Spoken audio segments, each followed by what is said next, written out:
हम जिसे बड़े साधारण शब्दों का प्रयोग करते हैं,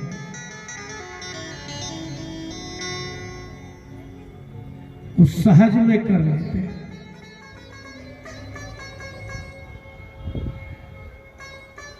लेकिन उसका अर्थ समझ में नहीं आता। जैसे हमने एक शब्द का प्रयोग किया ब्रह्मा जी, हम ब्रह्मा जी का ऐसे प्रयोग करते हैं जैसे बगल के आदमी की चर्चा कर रहे हैं।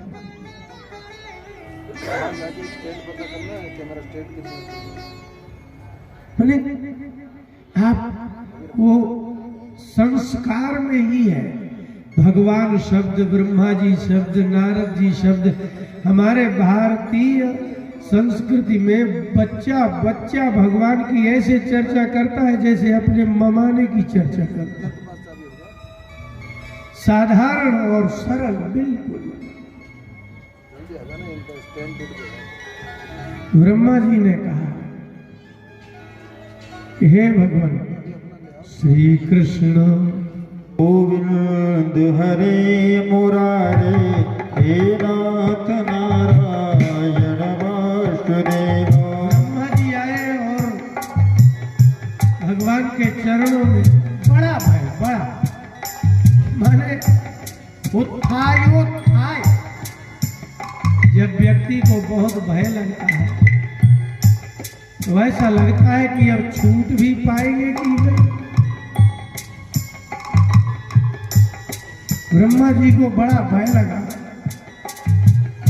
हम कैसे करें।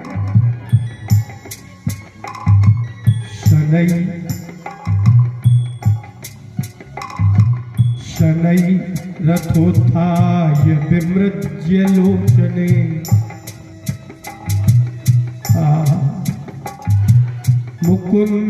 मुकुन्दमुद्वीक्ष्य विनम्र कंधरा। शनै रथोत्थाय विमृज्य लोचने, मुकुन्दमुद्वीक्ष्य विनम्र कंधरा। कृतांजलि प्रश्रयवान् समाहितः, सवे पथुर्गद गदयैल तैलया। श्री कृष्ण गोविंद हरे मुरारे, हे नाथ नारायण वासुदेव। श्री कृष्ण गोविंद हरे मुरारे, हे नाथ नारायण वासुदेव। आज ऐसा लग रहा है जैसे ब्रह्मा जी को पहली बार भगवान मिले। बड़े के सामने किए गए कर्म का ज्ञान हो जाए कि ये बड़ा है, इतना ही पता चले तो लग जाएगा कि गलती हो गई। भले वो गलती नहीं है, अब जब पता ही नहीं है तो।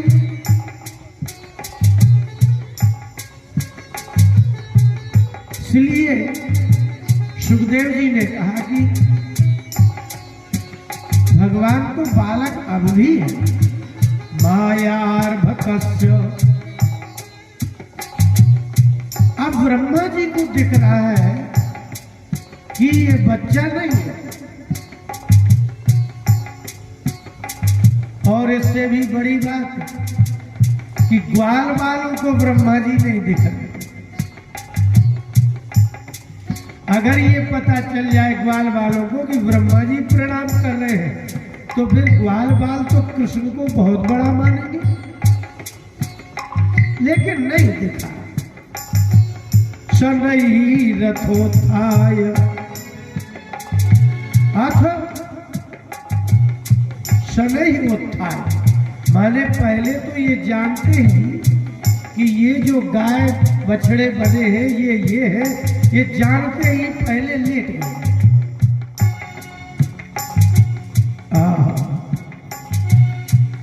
विमृज्य लोचने, रोना आ गया और रोए तो आंखें पूछी और फिर देखा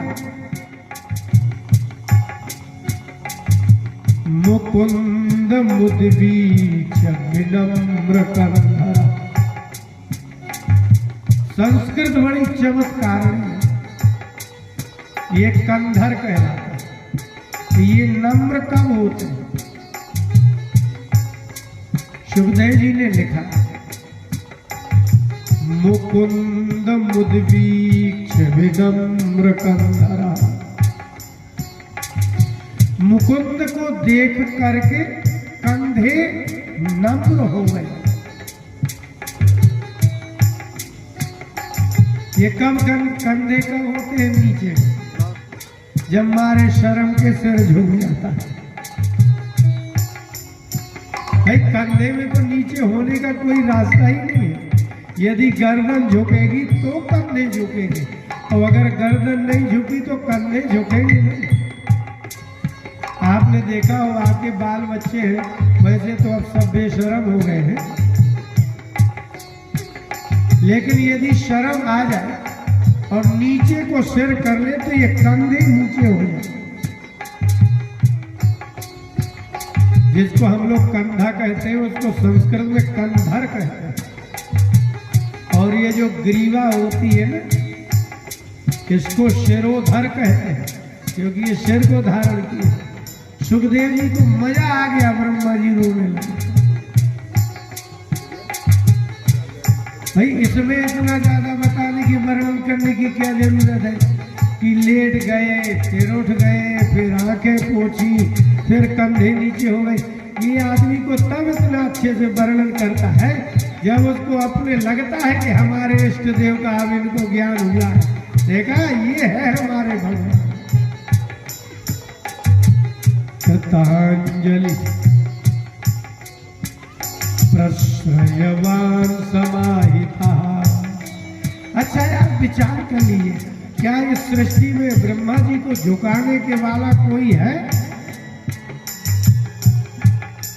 कौन झुकाएगा? वो पितामह है, हमारे पिता ऋषि, और ऋषियों के पिता वो। अब दादाजी को झुकाए कौन? वो तो प्रथम पुरुष है, इसलिए इनको कौन झुका सकता है? कोई नहीं। ब्रह्मा जी नीचे किसी के लेट है, ऐसा संसार में कोई है जिसके नीचे उनके कंधे नीचे हो जाए? हमारे गांव में जो नई नई बहू आती है ना, वो पूरे गांव को ओढ़ती है, लेकिन फिर हम देखते 80 साल की होती है तो फिर पूरे गांव दादी अम्मा कहते हैं वो किसको घूंघट करे? वो दरवाजे में बैठी मिलती है, क्योंकि जिनसे वो पर्दा करती थी वो सब चले गए हैं। इसलिए ब्रह्मा जी जैसा कोई है नहीं। तो हाथ जोड़े, और हाथ जोड़ करके सबे पथु वे पथु तुवे प्री कंपने।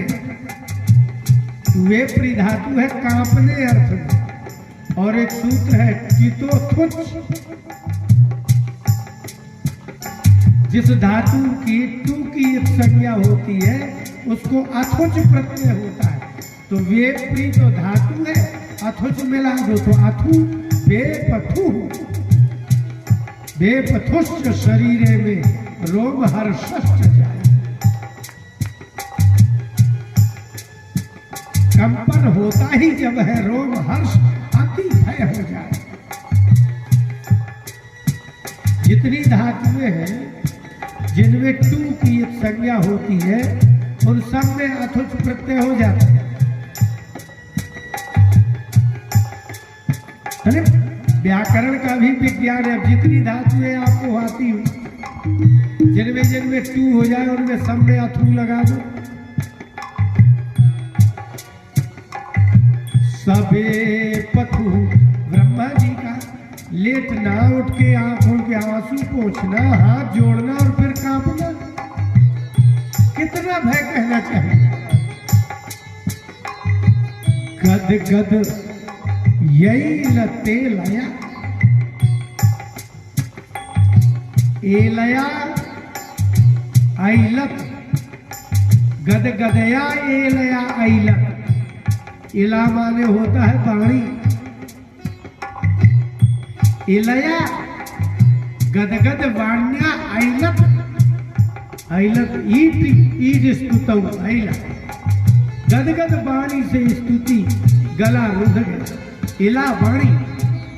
आप लोगों ने देखा होगा जब कोई मनुष्य की वाणी को कहा जाता है तो ये वाणी है, लेकिन ब्रह्मा जी ने जिस वाणी से स्तुति की है उसको इला शब्द कहा है, माने इडा, इडा नाड़ी। पुरैव पुंसावधृतो धरा ज्वरा गिरम समाधौ गगने समीरिताम। ये वो ब्रह्मा जी हैं जिनकी समाधि में भगवान ने कह दिया, उस ब्रह्मा जी से साधारण वाणी कैसे निकलेगी। जिस ब्रह्मा जी को भगवान ने वेद दिए हैं उस ब्रह्मा जी ने कोई हमारे जैसी वाणी बोली हो, इसलिए उसको लिखा है एरा। एरा माने वाणी, और एरा और एला और एडा ये तीनों राला डाला संयोग, रा ला डा ये तीनों संयोग अक्षर एक ही है जिसको ईडा कहते हैं। इसलिए योगी लोग जिस ईडा वाणी में स्थित होकर के सहस्रार चक्र से भगवान के शब्द ब्रह्म तत्व का ज्ञान करते हैं, उस वाणी से ब्रह्मा जी ने, ये वो वाणी नहीं है जिस वाणी से हम लोग बोलते हैं गद गद या ऐलत इलाया। ब्रह्मा जी ने कहा भगवान,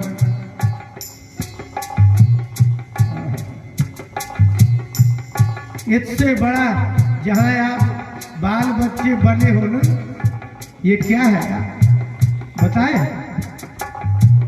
ये ते तरंती व भवा नृताम बुद्धि,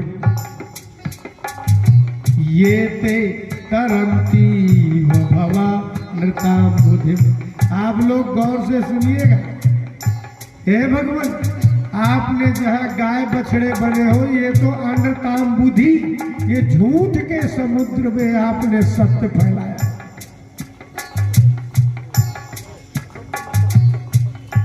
कहाँ बने हैं बछड़े यार? अभी आप ही ने वेद में लिखा है कि ये संसार झूठा है। असदेव सौम्यदमग्रमासीत, असत है ये संसार, तो असत में आपने सत्य की गाय फैल गई, सत्य का बछड़ा। हाँ,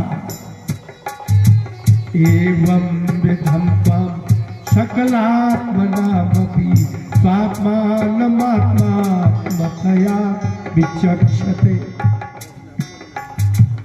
गुरुवर्कलब्धोपनिषत् सुचक्षुषा ये ते तरन्ति भवानृतां बुद्धिं। श्री कृष्ण गोविंद हरे मुरारे हे नाथ नारायण वासुदेव। एवं विधं त्वाम्।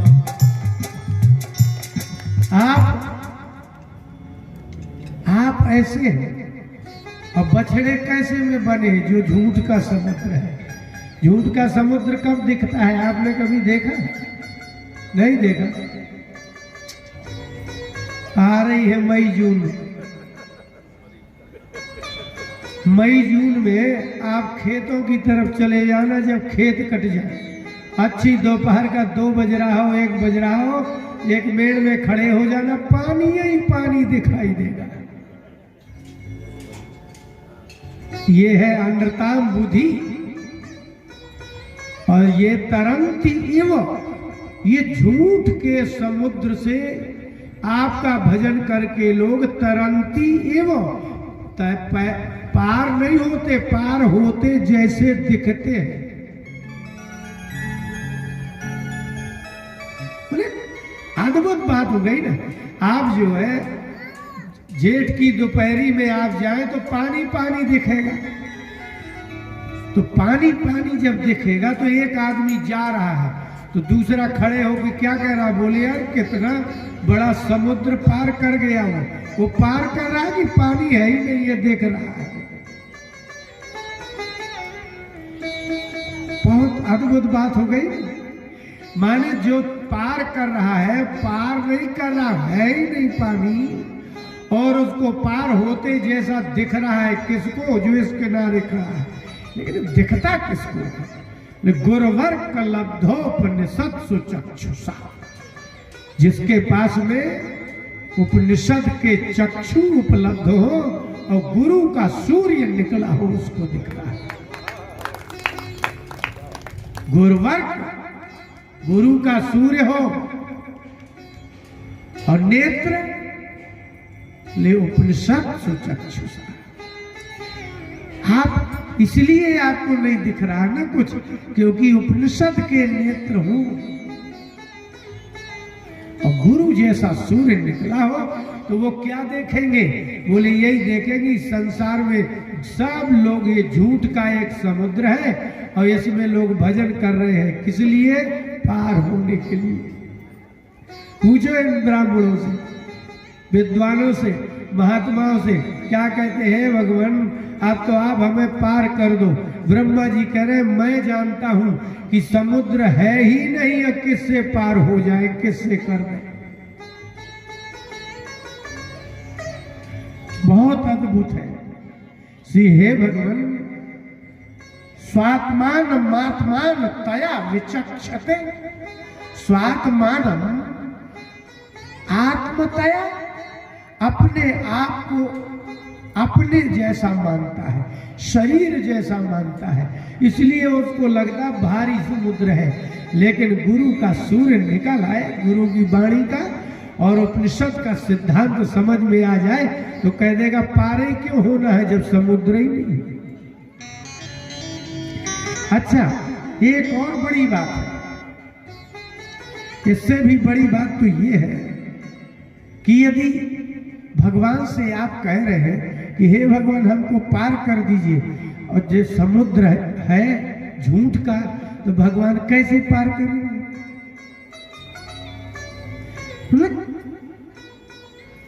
कैसे करेंगे भगवान आपको पार? कोई माला पहन रहा है, कोई तिलक लगा रहा है, कोई तपस्या कर रहा है, बोले ये किस लिए कर रहे हैं? बोले संसार से पार होना है। तो भगवान कैसे पार करते हैं?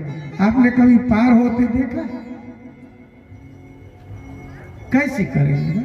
एक हिरण था, तो हिरण ने कहा अपने बच्चे से कि चले आओ, लेकिन वो माँ तो दूर चली गई ना, तो बच्चा कहता मैं तो अभी पैदा हुआ, इतना पानी दिख रहा, मैं आऊं कैसे? बोले तुम पीछे पीछे चले आओ, पानी एक बूंद नहीं तुम्हें मिलेगा। वो बच्चा चला आता है और पानी तो पहले से ही नहीं था। तो भगवान भी बड़े चमत्कारी है। जब भक्त कहते हैं कि हे प्रभु हमें इस संसार सागर से पार करो, तो भगवान कहते तुम बस चले भराओ, है ही नहीं तो किसमें से पार करो?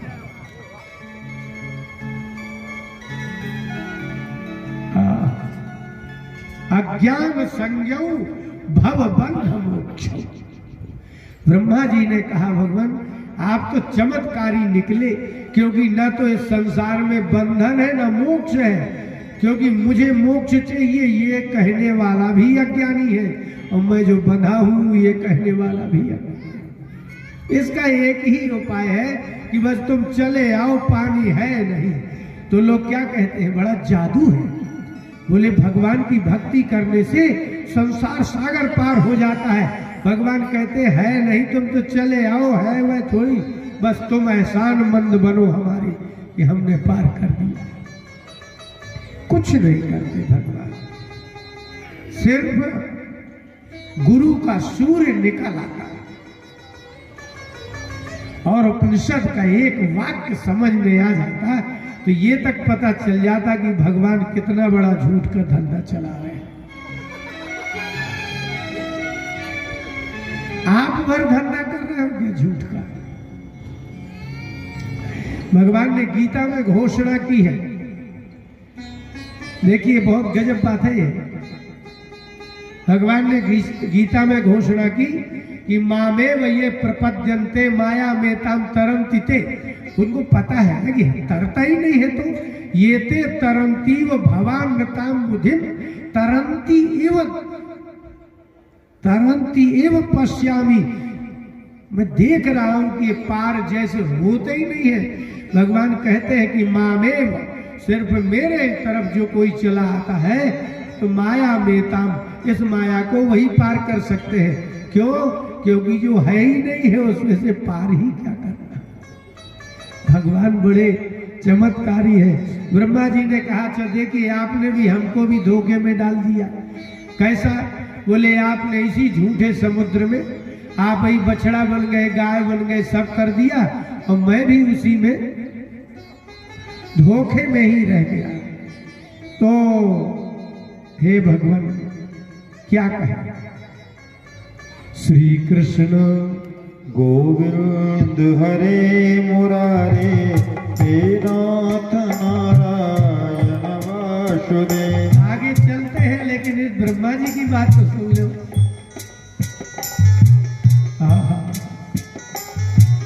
अंतर भवेनं भवन्तमेव यतत्यजन्तो प्रगयन्ति सन्तः असन्तमप्यन्त्यहिमन्तरेण सन्तं गुणं तं किं यन्ति सन्तः। श्री कृष्ण गोविंद हरे मुरारे, हे नाथ नारायण वासुदेव। आप लोग बैठे इसलिए लगता है कि एक बार ब्रह्मा जी की बात समझने लायक है। अंतर्भवेनं भवन्तमेव, ये श्लोक कैसा है? तुकबंदी वाला। अंतर्भवेनं भवन्तमेव। हे भगवान आप सही बताने से डर गए तो बात अलग है, गलती तो हो गई, लेकिन सत्य ये है कि अंतर्भवे अनंता भवंता एव। इस संसार के अंदर भगवान है, आप हैं, आपके अंदर संसार है, तो आप गाय भैंस बने कहाँ है भाई?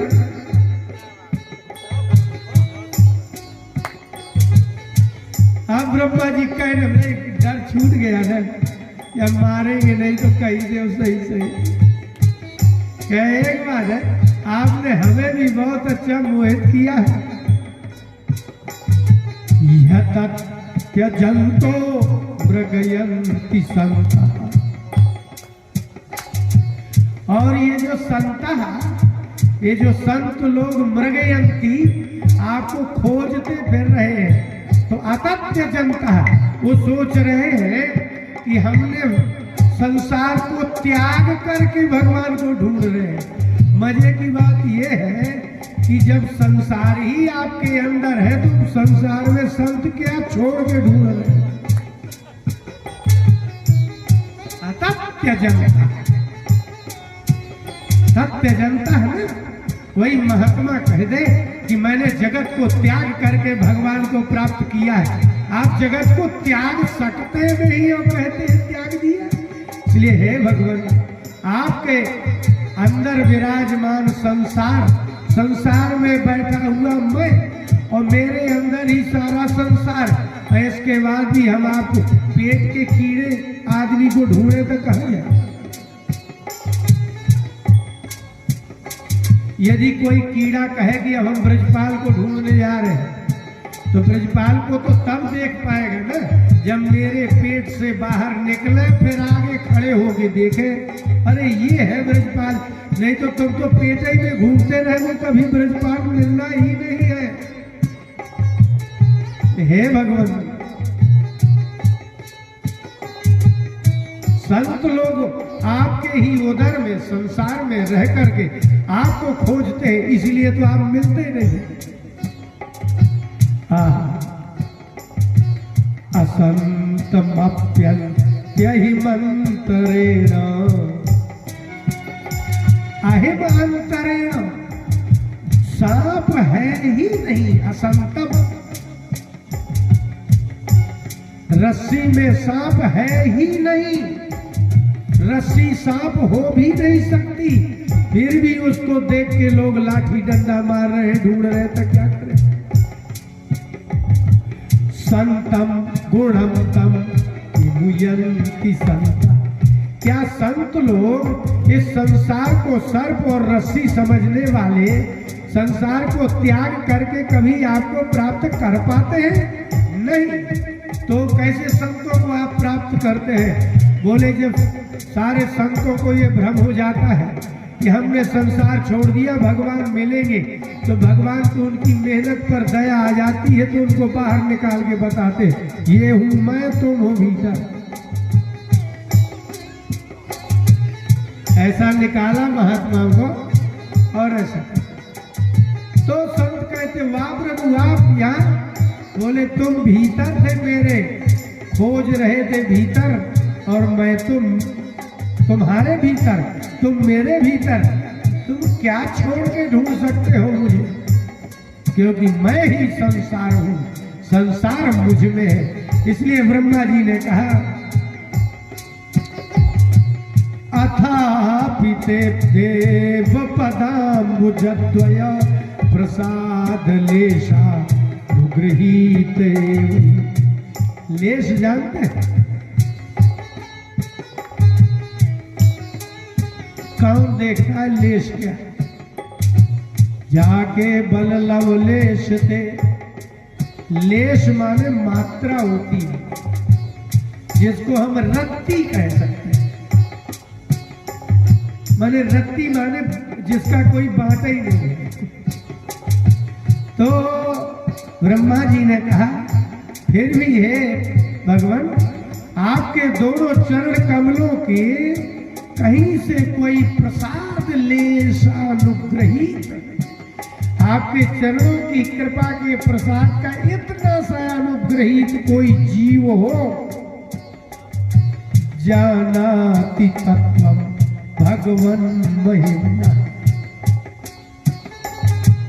हे भगवान, आपके चरण कमलों का अनुग्रह प्राप्त हो जाए किसी को, थोड़ा सा ज्यादा हो जाए तो पता नहीं क्या हो जाए, थोड़ा सा मिल जाए तो आपकी महिमा और आपके तत्व को जान जाता है। इसका मतलब क्या निकला कि बस वही झूठा समुद्र दिखाना भर है, बात खत्म।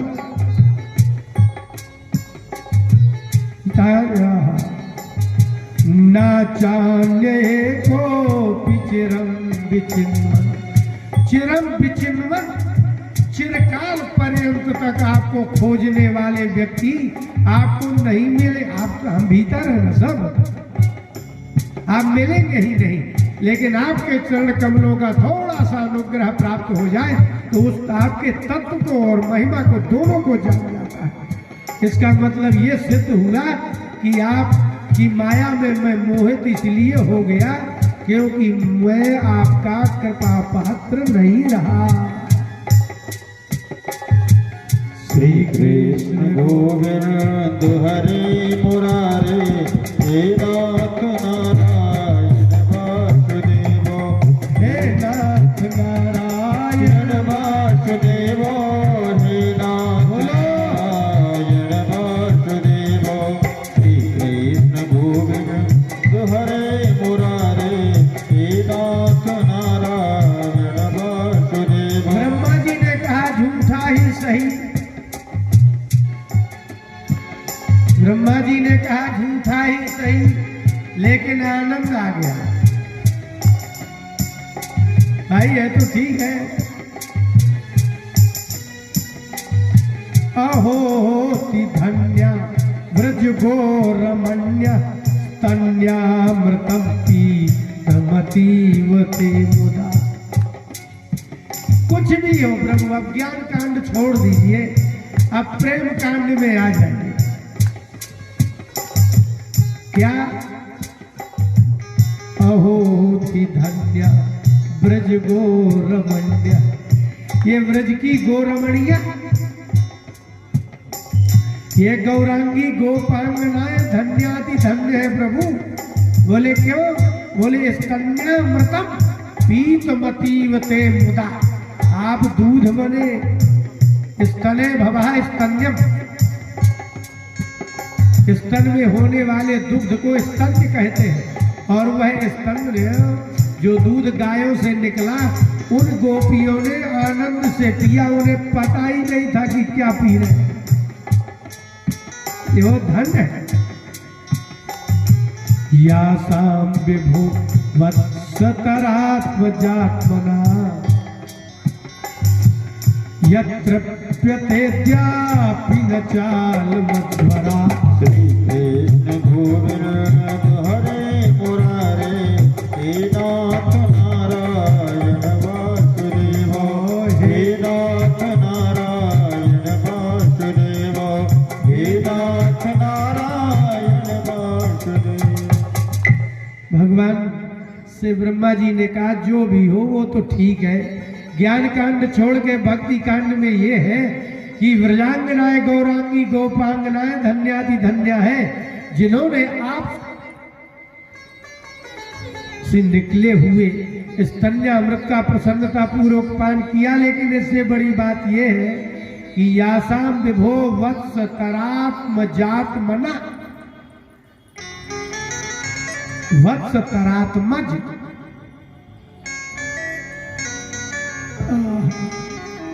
जिन गोपांगनाओं के आप बछड़े बने, पुत्र भी बने, क्योंकि ग्वाल बाल भी तो बन गए, उनको आपने तृप्त कर दिया और उन्होंने आपको तृप्त कर दिया। इससे बड़ी उनकी धन्यता क्या होगी? बोले क्यों? बोले अध्वरा चा आलम, आपके लिए तो बड़े बड़े यज्ञ अपर्याप्त है। उस भगवान को जिन गोपियों ने तृप्त कर दिया हो उसके धन्यता क्या कर? जिसको यज्ञ तृप्त ना कर पाते हो, यत्रप्यतेद्यापि च चालमध्वरा, अध्वरा च अलम पर्याप्तम न। जिस परमात्मा को बड़े बड़े यज्ञ, चारों वेद, अध्वर्यु होता, ऋत्विक, ब्रह्मा जी जैसे वेद मंत्रों को बोलने वाले भी जिसको तृप्त ना कर पाते हो, यदि कोई गोपी इतना सा दूध पिला के आपको तृप्त कर देती हो तो बड़ा कौन है? गोपी की वेदज्ञ पुरुष। आपको तो तृप्त होना है। भगवान ने इस प्रकार से ब्रह्मा जी को संतुष्ट किया और आगे चले।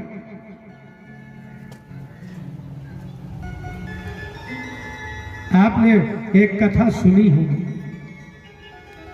बड़ी, भगवान कृष्ण की कथा तो सबके मुख में है।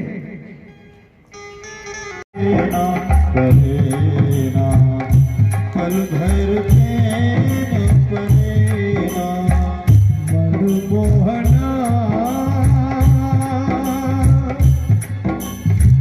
तेरे बिना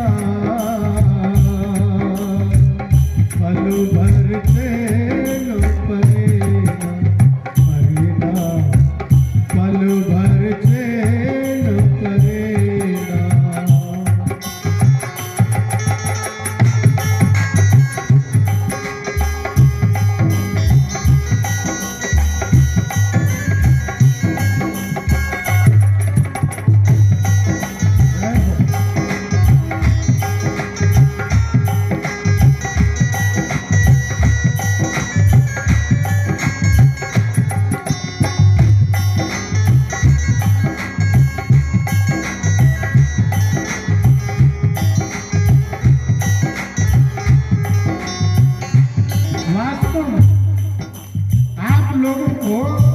जो भी संसार के विषयी जीवों को जिन जिन की याद आती है, जिनके बिना बुरा लगता है, आपकी में थोड़ी अंतर है।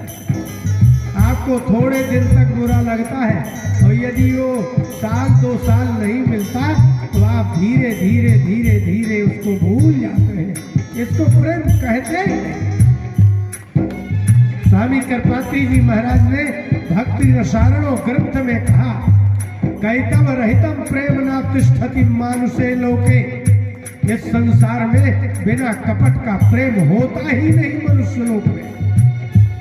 और यदि तिष्ठति, और यदि किसी को शायद प्रेम हो जाए तो कस्य विरहा, उसको विरह नहीं होता, और शायद विरह हो जाए तो को जीवती, बचता ही नहीं, जिंदा रहता है। इसलिए भगवान में और संसार के प्रेम में इतना ही आनंद है कि संसार का प्रेम शरीर के साथ चलता है, इसलिए शरीर के साथ ही खत्म हो जाता है। और आत्मा आनंद स्वरूप है, इसलिए भगवान आत्मा और आनंद दोनों है।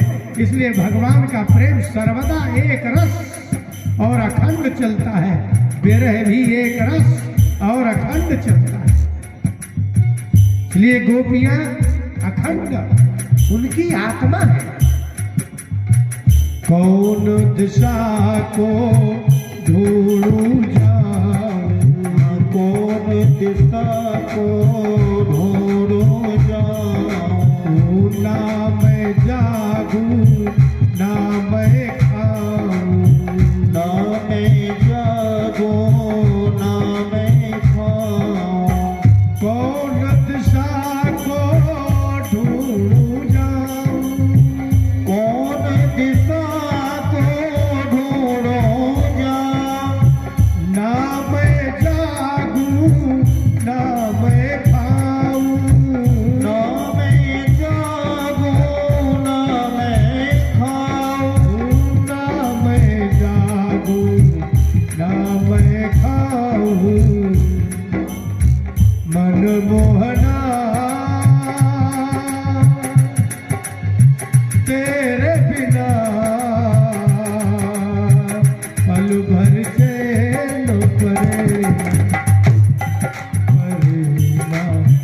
पल भर चैन परेना।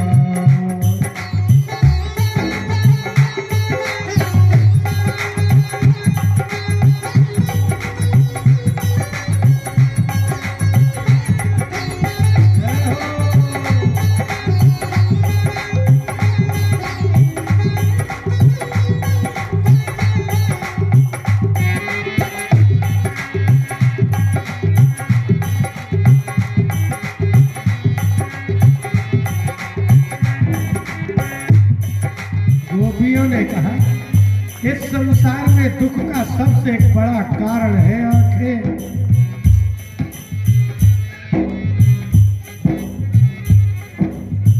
नयन हमारे दुश्मन हो गए, नयन हमारे दुश्मन हो गए, श्याम हमारे बेमन हो गए। श्याम हमारे बेमन हो जिनके गए, संसार में आंखें नहीं होती ना, उनको संसार से मोह ही नहीं होता। इसलिए जो अंधा होता है वो निर्दयी होता है। जब किसी का दुखी देखा ही नहीं है तो दया किस बात की। इसलिए गोपियों ने कहा, नयन हमारे दुश्मन हो गए, नयन हमारे दुश्मन हो गए, श्याम हमारे बेमन हो गए, श्याम हमारे बेमन हो गए, श्याम हमारे बेमन हो गए।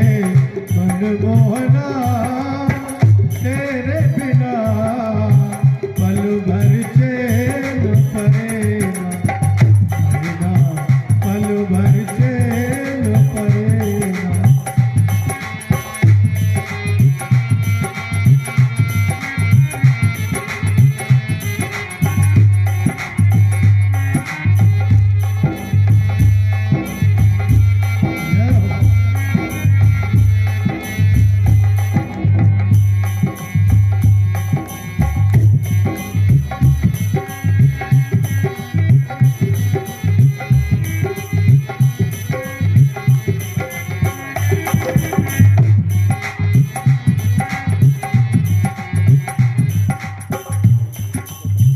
यह ब्रजपाल जन्म भर तेरी, यह ब्रजपाल जन्म भर तेरी दशा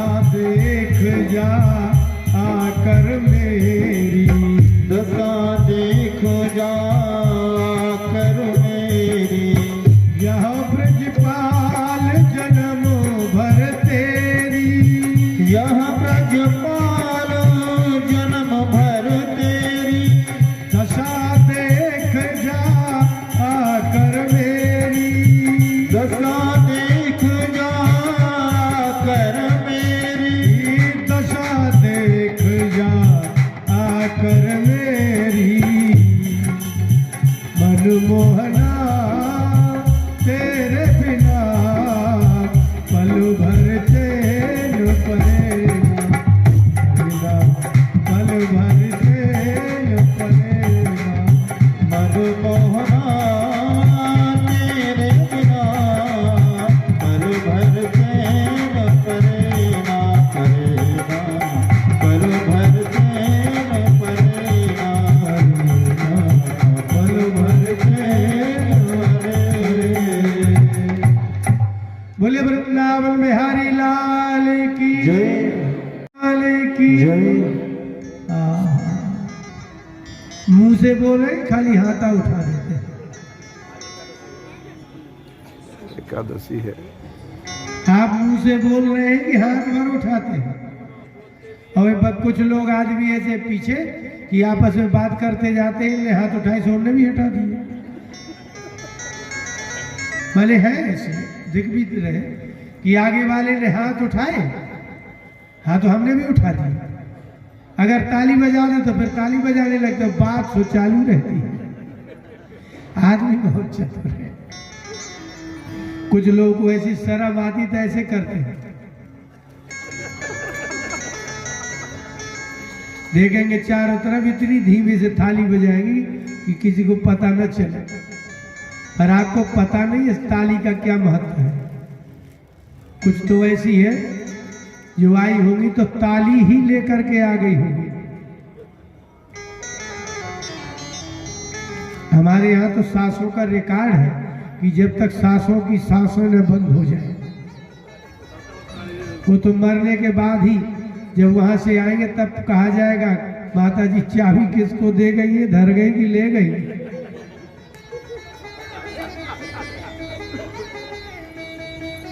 हाँ,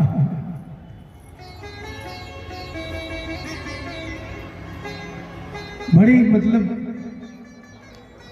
विलक्षण है।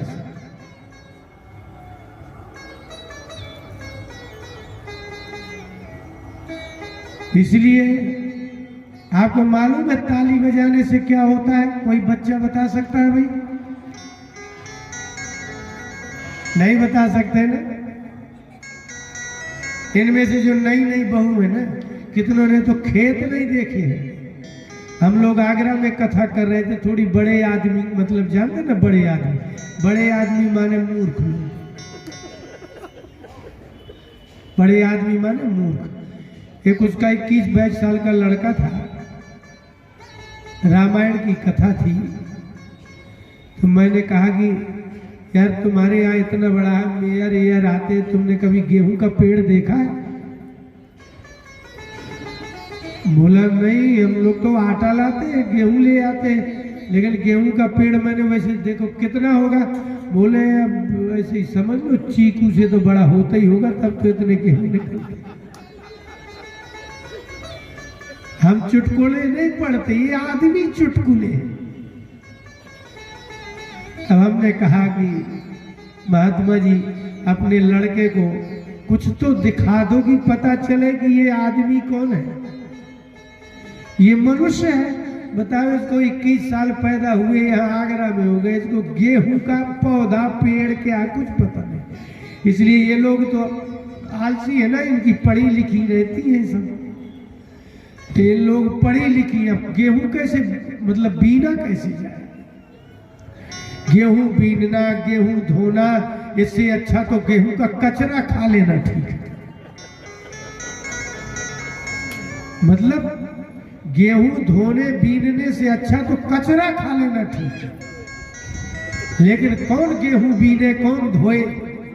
आप ये जो पढ़ी लिखी, अभी हम एक जगह और कहीं से आए हैं, नागपुर से आए हैं। लड़की अभी जो है प्रोफेसर हो गई है, तो मैं कहा बेटा अब तो प्रोफेसर हो गई तो अब मतलब आपको तो सब कुछ आता होगा। बोले रोटी बनाना छोड़ के सब कुछ आता है। तो मैंने कहा तो ये शादी क्यों करेगा आदमी? तो उसका जवाब क्या था? बोले अब रोटी बनाने की जरूरत क्यों है, जब रुपया है तो होटल से मंगाएंगे, जिंदगी भर खाएंगे और क्या। ये यदि यही सोच है शिक्षा की तो क्या कहेंगे आप? माने सब कुछ आता है, खाली रोटी बनाना नहीं आती।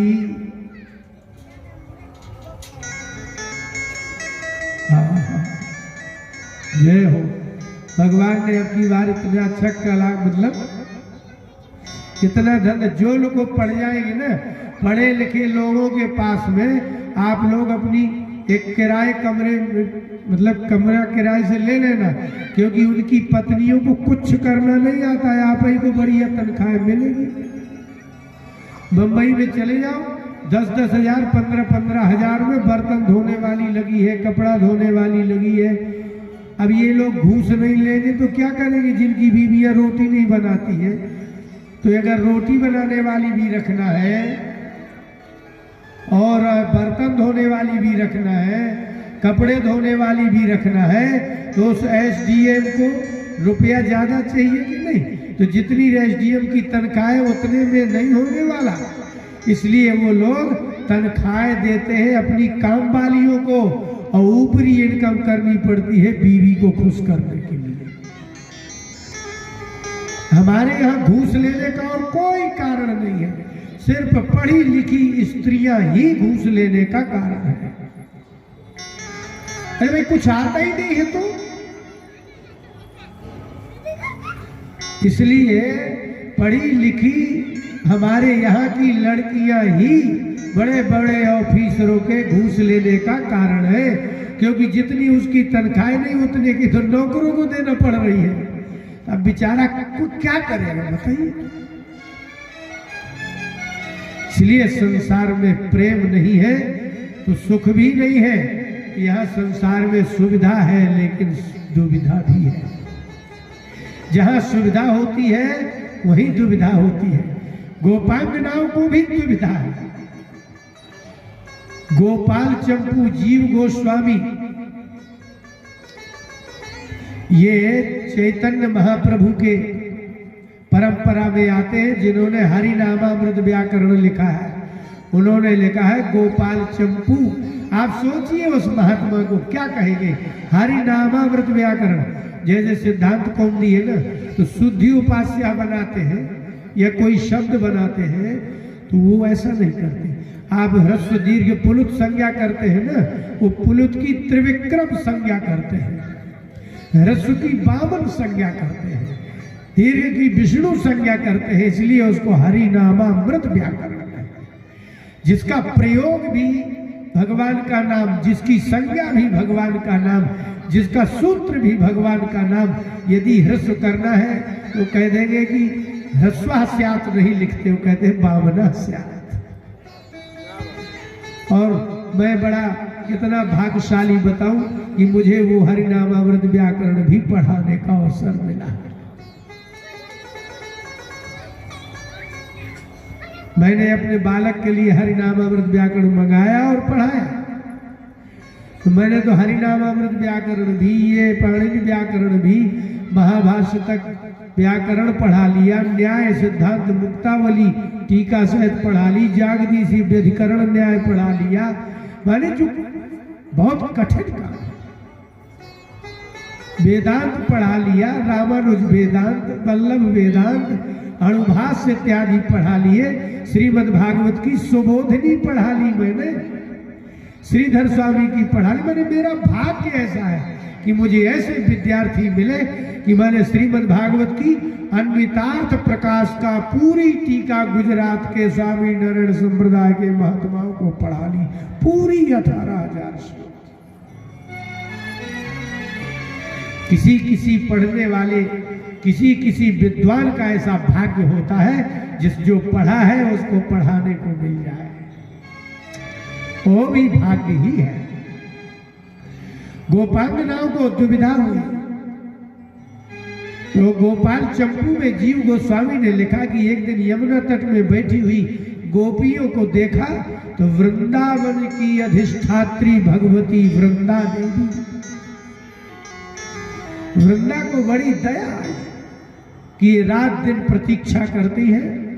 तो गई और रूप बदल करके कहा, अरे देवियों तुम यहाँ यमुना तट में घंटा घंटा 4-4 घंटे क्यों बैठी रहती हो? बोले हम तुमसे क्यों बताएं? बोले हमसे दुख बता दोगी तो उपाय बता देंगे, उपाय पा जाओगी तो कार्य सिद्धि हो जाएगी। सबने विचार विमर्श किया और पूछा कि आप हैं कौन? बोले जिस वृंदावन भूमि में तुम बैठ करके यहाँ का एक तिन का भी जिस भूमि में है वह वृंदावन की अधिष्ठात्री मैं देवी, मैं वृंदा हूं। तो बोले तो आप ही बताइए हमें माधव मदन मुरारी मोहन कैसे मिलेंगे? बोले तुमको एक व्रत करना पड़ेगा। वृंदा के कहने पर उन्होंने कात्यायनी व्रत किया।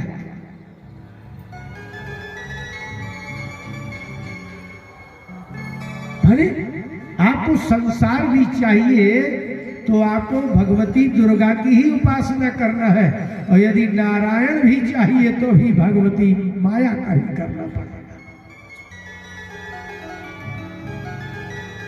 जिनकी शादी नहीं हुई है दुर्गा सप्तशती में नहीं लिखा पत्नी मनोरमा देही मनोवृत्तानु सारिणी, लेकिन ऐसी पत्नी नहीं चाहिए कि सुबह से शाम तक मनोवृत्तानुसारिणी।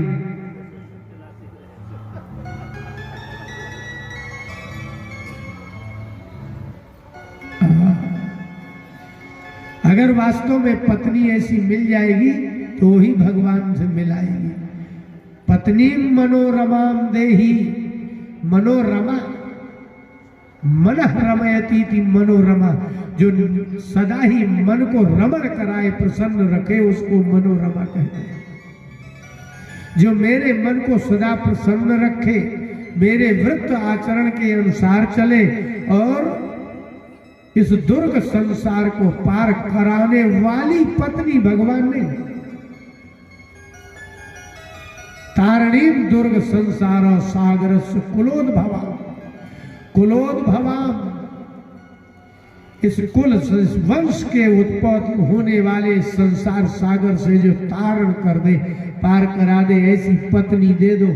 आप जो है माला जपो अगले जन्म में मिल जाएगी।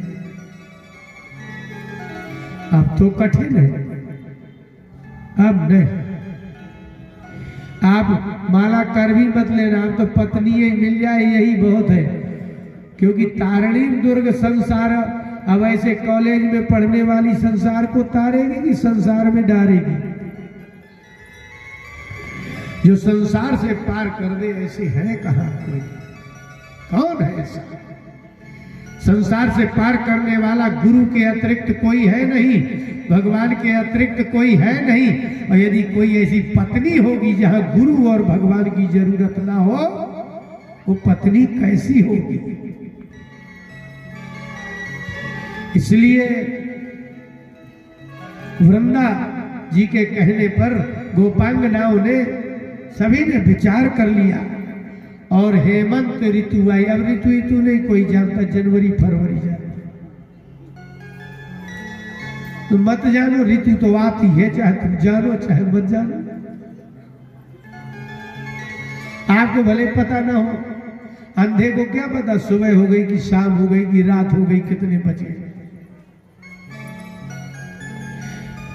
लेकिन है ये जो कार्तिक का आपका आता है ना, तो अगहन महीना को कहते हैं हेमंत ऋतु का प्रथम महीना, मार्गशीर्ष प्रथमे मास।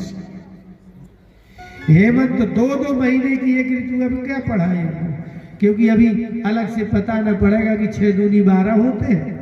अब पता क्या पता, अभी हम कोई कह रहा था, हाँ हम भोपाल में थे तो एक कन्या ने कहा कि जी आप अहमदाबाद जाते हैं तो वहाँ दीदी के यहाँ चले जाए। तो मैंने कहा नंबर है मेरे पास, क्या ये है? तो मैंने हिंदी में नंबर बोला तो कह रही थी ये तो हिंदी का है, अंग्रेजी में बताइए। मैंने हिंदी का नंबर और अंग्रेजी का अलग होता है क्या? आपको 1 2 3 भले हो जाए लेकिन संख्या तो वही रहेगी। लेकिन उसको हिंदी ही समझ में नहीं आती थी। हम भी कभी कभी ऐसे स्टैंडर्ड के घर में जाते हैं, लगता है हम विदेश में आ गए। अगर आपको विदेश घूमना हो तो हमारे भारत के करोड़पतियों के यहाँ चले जाओ, अमेरिका आ गए समझ लो। कहीं नहीं जाना, सिर्फ करोड़पतियों के घर चले जाओ, फिर खत्म और क्या आप आ गए। ये क्या है? इसलिए ऋतुएं 2-2 महीने की होती हैं और 12 महीने में 2-2 कर दो तो 2-2 महीने की ऋतु हुई तो 6 ऋतुएं हो गई। और इसीलिए आर्तव कहा जाता है। तो हेमंत ऋतु के प्रथम महीने मार्गशीर्ष में नंद के व्रज की जितनी भी, जिनको भी भगवान को पति मानना था वो ही बस वो यमुना में जाए। आप्लुत्याम भसी कालिंद्या, कालिंदी यमुना में जाकर के हम भसी आप्लुत्य जल में स्नान करें और कुछ नहीं करना था उनको। कृत्वा प्रतिकृतिम देवी मानरचुर नृप सैकतीन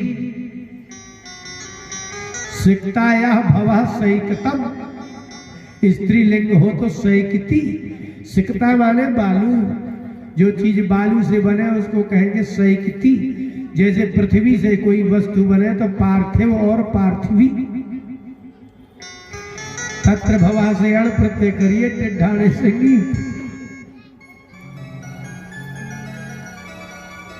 सिकताया भवा सैकती। एक बालू की उन्होंने ऐसी मूर्ति ढेर लगा दिया और आनर्चु देवी की पूजा की और कुछ नहीं है, धूप दीप नैवेद्य, पंडितों को बुलाया ही नहीं उन्होंने। लेकिन मंत्र यही था कि हे मां, हे कात्यायनी, कतस्यापत्यम कात्यायनी।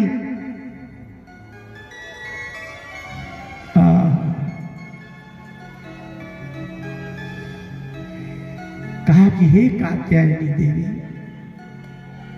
आपको संसार से, संसार के किसी मनुष्य के लिए हम नहीं कर रहे। संसार का कोई मनुष्य, हम स्त्री हैं तो हमें भरण पोषण, भरता करता धरता हरता चाहिए, पति तो चाहिए, लेकिन संसार का व्यक्ति नहीं होना चाहिए। हम संसार की भोग्य बनना नहीं चाहते। इसका तात्पर्य है कि जो भगवत भोग्या होती है वो जगत भोग्या नहीं होना चाहिए। अरे आप लेकिन एक बहुत बड़ी ऊंची ऊंची बातें हैं। भगवान जीव भोग्य है। आपने वेदांत में देखा होगा कि कहते हैं कि भगवान कर्ता भी नहीं है, वो अकर्ता है, भोक्ता नहीं है, अभोक्ता है। लेकिन आश्चर्य इस बात का है कि संसार का भोक्ता जीव नहीं है, लेकिन भगवदानंद का भोक्ता जीव है। कर्तृत्व भोक्तृत्व, कर्तृत्व और भोक्तृत्व जगत के प्रति जीव का होता ही नहीं है, वो है ही नहीं है। न कर्तृत्व है न भोक्तृत्व है, क्योंकि जड़ तत्व इत्यादि को कर्तृत्व मान करके यदि वह रहता है तो वो जीवत्व है। लेकिन यदि जीव वर्ण कर ले, यदि जीव वर्ण कर ले, उपनिषदों में कहा यमे वैश वृणुते ऐसा जीवा यम परमात्मानम वृणुते। जीव भगवान को ही वर्ण करने योग्य है, जगत को नहीं। लेकिन भगवान यद्यपि किसी के भोक्ता नहीं, ना किसी के भोग्य है, लेकिन जीव प्रेम वशीभूत होकर के भगवान का भोक्ता नहीं, भगवान ही जीव के भोग्य बन जाते हैं। भगवान को कौन भोग्य बना लेगा? तो भगवान को भोग्य बनाना चाहती है गोपियां। भगवान किसी का भोग्य हो ही नहीं सकता। बोले क्यों? बोले जो भोग्य होगा वो सीमित होगा, अंत वाला होगा। सादी शांतवान ही भोग्य पदार्थ होता है। भगवान अनंत है, अगाध है,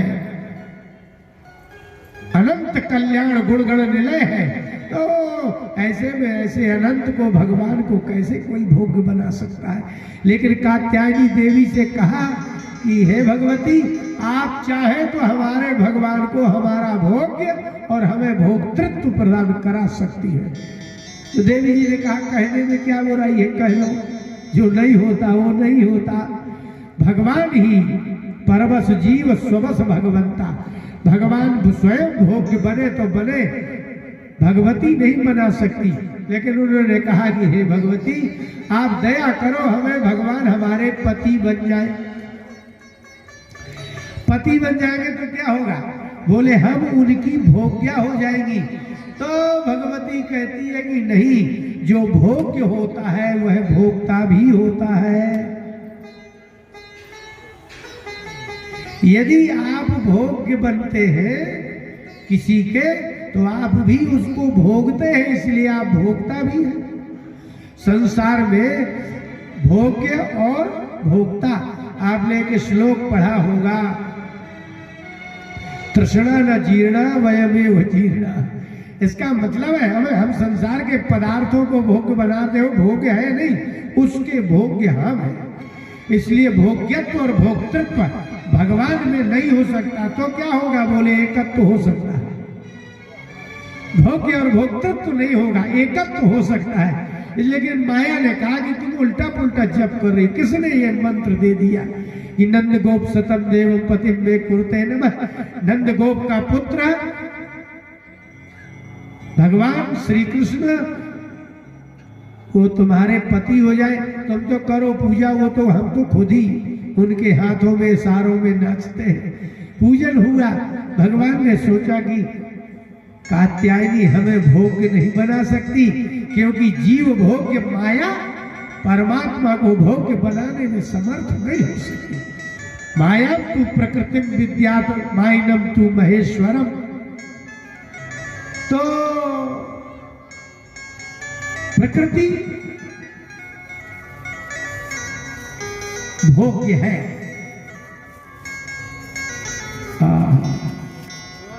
लेकिन गतस्तर कर्म सिद्ध है। भगवान गए, सभी गोपियां गई और स्नान किया, पूजा किया। तो भगवान ने सोचा चलो ठीक है, हम ही इनके सामने छोटे हो जाते हैं।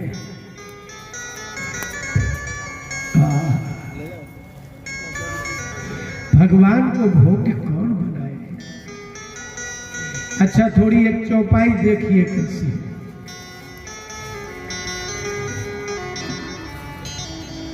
ये चौपाई में बोलना बहुत सरल है। सोई जाने जीते हो जनाई। क्या है भोग्य और भोक्ता? आप किसी को दिखाएंगे, वो हमें नहीं देख सकता। इसका मतलब ये होगा, इसका मतलब ये निकला कि हम किसी को स्वयं दिखाई दे, माने वो हमें देख नहीं सकता। हम किसी को जनाई दे, वो हमें जान नहीं सकता। अर्थात भगवान कभी किसी का ज्ञेय तत्व नहीं होता और जीव किसी का ज्ञाता नहीं हो सकता। इसलिए भगवान ने कहा सोई जाने जेहि देव हो जनाई। और अगर वो जानेगा तो दो नहीं रहेगा। परिणाम फल क्या है? जानत तुम्हें हुए जाए। जानत तुम्हें होई जाए। ये बिल्कुल पूर्ण अद्वैत है। अद्वैत का सिद्धांत है कि आप जब भी अपने स्वरूप में जाएंगे, स्वरूपावस्थान नहीं होगा, स्वरूपावरोध नहीं होगा, अर्थात आप तद्रूप नहीं होगे, वही हो जाएगा। तद्रूपता अलग है और वही हो जाना अलग है। इसलिए गीता में भगवान ने कहा ब्रह्म भूयाय कल्पते। ब्रह्म रूप शब्द का प्रयोग नहीं किया, भूय शब्द का प्रयोग किया, माने वो ब्रह्म ही हो जाएगा। ऐसा हो गया समझ लो, कोई स्त्री को छुए तो स्त्री हो जाए। जड़ भरत जो है याद कर रहे थे तो हिरण हो गए। मतलब इसको क्या कहते हैं? तन्मय की, तद्रूप की ब्रह्मभूमि। आप जो देखें, जो सुने, जो चिंतन करें वही हो जाए, उसको तद्रूप नहीं कहेंगे, ये कहेंगे जो जैसे ब्रह्मभूय कहा जाता है। अब ब्रह्म ब्रह्मी भवति थी, ब्रह्मी भवति। जो ब्रह्म नहीं होता वो ब्रह्म हो जाए। इसको तुलसीदास जी ने लिखा, जानत तुम्हें तुम्हें हो जाए। कृभस्ति योगे कर्तरि ची, ची प्रत्यय होता है। जो गंगा नहीं है वो गंगा हो जाए, उसको कहते हैं गंगी भवती। जो सफेद है वो काला किया जाए, उसको कहते कृष्णी करोति। ची प्रत्यय करके अकारांत को अस्य चौ से ई कर दीजिए तो हो जाएगा गंगी भवती, कृष्णी भवती।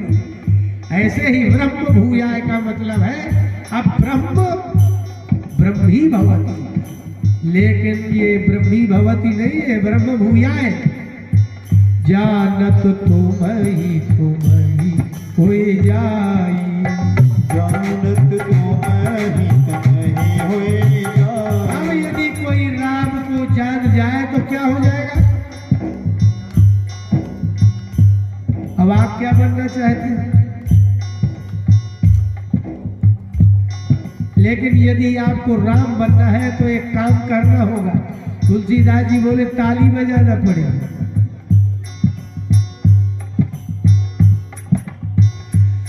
राम सिया सुंदर कर तारी। ये जो दाहिना शरीर है ये राम है, और ये जो बायां शरीर है ये सिया है, और इन दोनों को मिलाना है। राम और सीता के मिलाने का नाम हतारी है। ब्रह्मा जी का दाहिना शरीर पुरुष और बायां स्वरूप स्त्री, अर्थात आप हम लोग राम हैं और आप लोग सीता हो, तो बाएं हाथ की वामांग जानकी बैठी है, आपके दाहिने अंग में राम विराजमान है। तो राम के हाथ को और जानकी के हाथ को दोनों को मिला दो तो एक हो जाए। राम सिया सुंदर करतारी। अब आप आवाज आनी आएगी तो क्या होगा? बोले चिड़िया उड़ेगी दो, संशय बेहद उड़ावन हारी। सिया राम जय जय राम। आपके मन में दो ही तो चीजें हैं, संशय विपर्य बुद्धेर गुण। संशय और विपर्य बुद्धि का गुण है। आप बुद्धिहीन नहीं हो जाएंगे, बुद्धि से परे हो जाएंगे। जब तक आपके संशय और विपर्य है ये, तब तक आपके ये दो पंख है बुद्धि के, उड़ते रहोगे, यही उड़ते रहोगे। और संशय समाप्त होगा तब आपके ये पता चलेगा कि मेरा दाहिना हाथ राम है और बायां अंग सीता है। इन दो के जुड़वों को एक मिला देंगे तब होगा क्या? जानत तुम्हि होय जाई, जानत तुम्हि तुम्हि होय जाई। अब है, अब आप जान जाओ कितनी गजब बात होगी कि दाहिना इस तरफ का अंग हमारा राम है, इस तरफ का सीता है। अब जाने का है तो है सही, एक राम एक सीता, लेकिन आपको उल्टा बोलना है। सीता को मिलाना पड़ेगा राम से। भाई राम को क्यों सीता से मिलाना है? अच्छा बताइए किससे मिलाना है? किसको? आपकी शादी हुई है सब महात्माओं की, लड़की वाला आया था ना आपके पास, तो सीता को राम से मिलाना है, इसलिए कहा जाता है सीताराम सीताराम सीताराम सीताराम।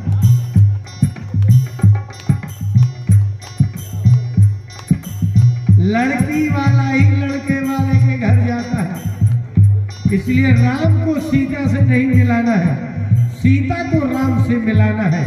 इसलिए पहले सीता बोलिए फिर राम बोलिए। तब आप कहेंगे सीता राम। अब आप दोनों की करतारी मिलाइए और यदि मिला देंगे तो बात खत्म हो गई। सीता और राम मिले। विश्वामित्र जी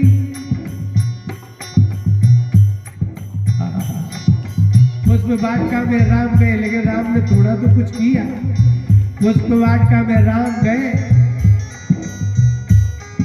रुनझुन की आवाज आई, लेकिन रामायण में उल्टा हुआ। आपके यहाँ लड़की वाला आता है यहाँ, और लेकिन यहाँ गड़बड़ ये हुआ कि लड़का ही पहुंच गया है वहां, और बिना बताए राम जी ने पुष्प वाटिका में लक्ष्मण से कहा,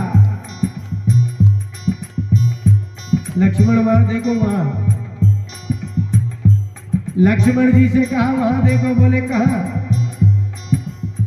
तात जनक तनयाय सोई। राम जी को किसने बताया कि यही हूं? किसने? किसी ने नहीं। प्रीति पुरातन कोई नहीं जानता। लक्ष्मण जी को राम जी ने कहा कि देखो हमारे यहाँ से हमारे कोई आया नहीं है, हम लोग आए हैं कन्या पक्ष के यहाँ, लेकिन कन्या देख लो ठीक लगेगी तो धनुष तोड़ेंगे, नहीं तो नहीं तोड़ेंगे। अब घर का सयाना तो कोई था नहीं, अब घर का सयाना था ही नहीं, छोटा भाई है। हमने भी शादी अपनी कोई था थोड़ी, छोटे भाई के ही साथ मिलके की। कभी कभी ऐसा हो जाता घर का सयाना नहीं रहता तो छोटे से काम निकाल लिया जाता। तो राम जी ने लक्ष्मण जी से कहा कि भाई अब शादी तो होना है, क्योंकि धनुष मेरे अलावा उसको कोई तोड़ नहीं सकता, लेकिन समस्या ये है कि हमारे घर का कोई सयाना नहीं है। लक्ष्मण थोड़ी देख लो ठीक लगेगी तो धनुष तोड़ेंगे, नहीं तो क्या को तोड़। तात जनक तनयाय सोई, तात जनक तनयाय सोई, धनुष जग जी कारण होई। धनुष जग जही कारण हो। बस ये लोगों को कभी इच्छा होगी तो हमने खाली ट्रेलर दिखाया है कि हम रामायण भी बताते हैं।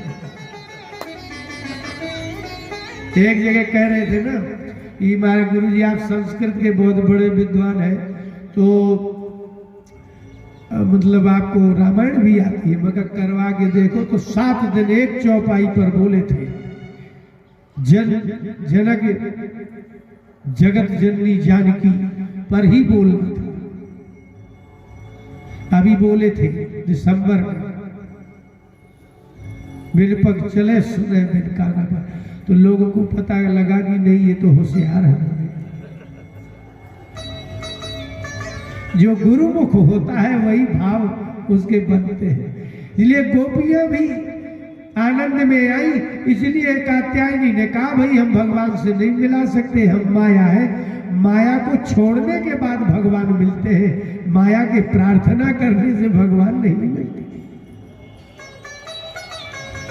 चलिए कोई बात नहीं, इसलिए भगवान कृष्ण गतस्तत्कर्म सिद्ध है।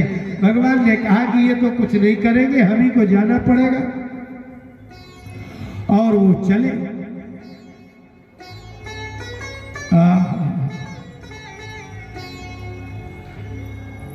भगवान खुद आए।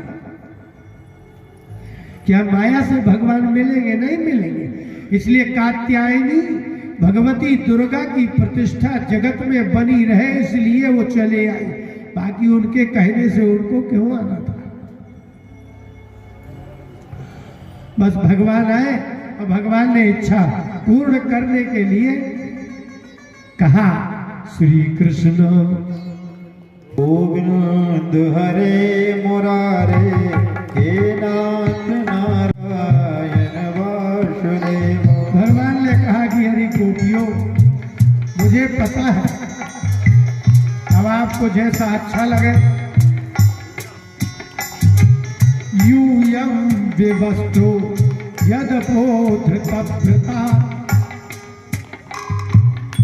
हम जानते हैं तप तो तप है। यूयम विवस्ता, आपने विधवा में जो वी होता है ना, विगत में जो वी उपसर्ग है वही विवस्त्रा में है। वस्त्र रहित होकर के आपने यह धृतव्रता, ये दो नहीं हो सकते। माने व्रत भी रह जाए और नग्नता भी रह जाए, ये दो नहीं होता। उपासना और नग्नता, उपासना और अशास्त्रीय, ये दो चीजें नहीं होती। यदि व्रत धारण करते हैं तो शास्त्रीय नियमों का, इसीलिए मालूम होता है कि आपके गुरुदेव नहीं है, बिना गुरु की पूजा है भाई।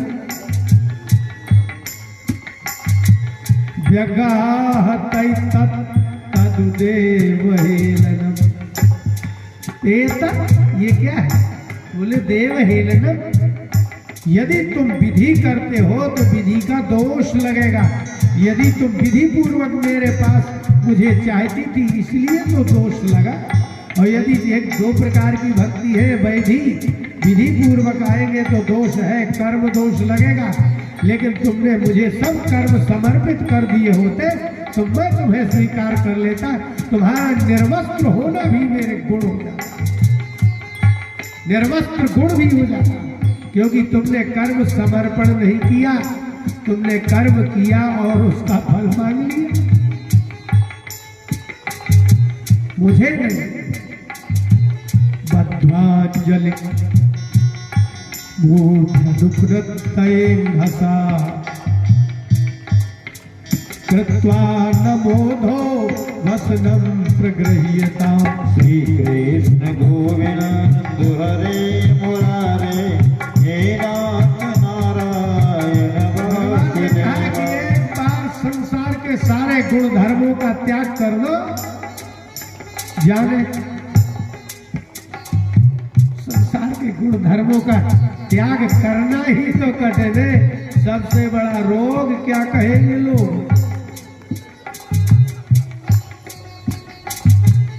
आप लोग सज्जन आदमी नहीं है, आप तो इसलिए सज्जन है कि कोई क्या कहेगा? आपको छूट दे दी जाएगी, कोई कुछ नहीं कहेगा तो वही करेंगे जो नहीं करना चाहिए। आपको कोई रोके, इसलिए भगवान ने कहा नहीं, एक बार शरीर त्याग करके देखो, मरने के बाद लोग मुझे प्राप्त करते हैं। यदि तुम जीवित में शरीर त्याग कर दो तो तुम मेरी हो। इसलिए गोपांगनाओं ने जीवित इसी को कहते हैं जीवन मुक्त, माने जिंदा में मुक्तावस्था के समान शरीर का भान छोड़ देना, इसी को जीवन मुक्ति कहते हैं। इसलिए गोपांगनाओं को भगवान ने जीवन मुक्ति अवस्था में खड़ा करके और सूर्य के सामने खड़ा किया और उनसे प्रणाम करवाया, और जैसे ही वो निर्वस्त्र थी समर्पित हो गई। यहाँ शरीर समर्पण नहीं है, शरीर से मन निकाल करके ले जाने का नाम चीरहरण लिया है। शरीर से मन को निकाल लिया और समाप्त। भगवान ने कहा तो ठीक है, तत्पूर्ति कामा तदशेष कर्मणा साक्षात्कृतं ने मुरवत्य मृगयता। श्री कृष्ण गोविंद हरे मुरारे, हे नाथ नारायण वासुदेव। हे नाथ नारायण वासुदेव, हे नाथ नारायण वासुदेव। इसलिए समझना सरल नहीं। आपको मरने के बाद भगवान मिलेंगे तो क्या अर्थ है? अगर भगवान मिले और शरीर रह जाए, ये दो एक साथ नहीं हो सकते। ये तो शरीर का ज्ञान भान रहेगा या भगवान ही रहेंगे। इससे सिद्ध होता है कि भगवान ने गोपांगनाओं के साथ, वो गोपियां उनकी है, उनने करके संसार को दिखा दिया। जिसको शरीर और संसार दिखता है उसको मैं नहीं लेता, मैं उसे ही स्वीकार करता हूँ जिसको माया का सहयोग ले और फिर मुझे मेरी आराधना करे। अर्थात माया का सहयोग तन और धन, तन और धन का सहयोग लेकर के फिर माया से प्रार्थना करें कि भगवान ये तुम्हारी है, तुम ले लो, लेकिन बदले में भगवान दे दो। इसलिए माया, तन और धन दोनों के समर्पण का नाम चीरहरण लीला है। धन भी दिया और तन भी दिया, माया इसी में सहयोगनी है। आपने जो रुपया कमाया है वो सहयोगनी बन जाएगी, लेकिन अगर भोगने की इच्छा की तो वो फिर भोगनी माने नागनी बन जाएगी। आप भोगी और वो भोगनी। भगवान ने कहा कि ठीक है गोपांगनाओं, अब अगले वर्ष आना, मये मारस सिद्धा, तुम सिद्ध हो गई जाओ। लोग कहते हैं ना जैसे प्रेत सिद्ध होते हैं, भगवान ने कहा कि जाओ गोपियों, लोगों को प्रेत सिद्ध होते हैं, तुम्हें भगवान सिद्ध हो गए। अगले वर्ष आना और फिर मये मारस तक छपा, इन्हीं रात्रियों में हम आपके साथ रमण करेंगे। बोले भक्तवत्सल भगवान की। और कल हम आपको रास पंचाध्यायी जो भगवान का महारास है उसको आपका श्रवण कराएंगे। आएंगे करने कल, और कहेंगे कि नहीं? है आप लोगों के भरोसा थोड़ी ऐसे सबको कहते रहते, हमको कहते होंगे। यहाँ किसका कोई भरोसा करने लायक है क्या? अरे सीताराम ना कहोगे कैसे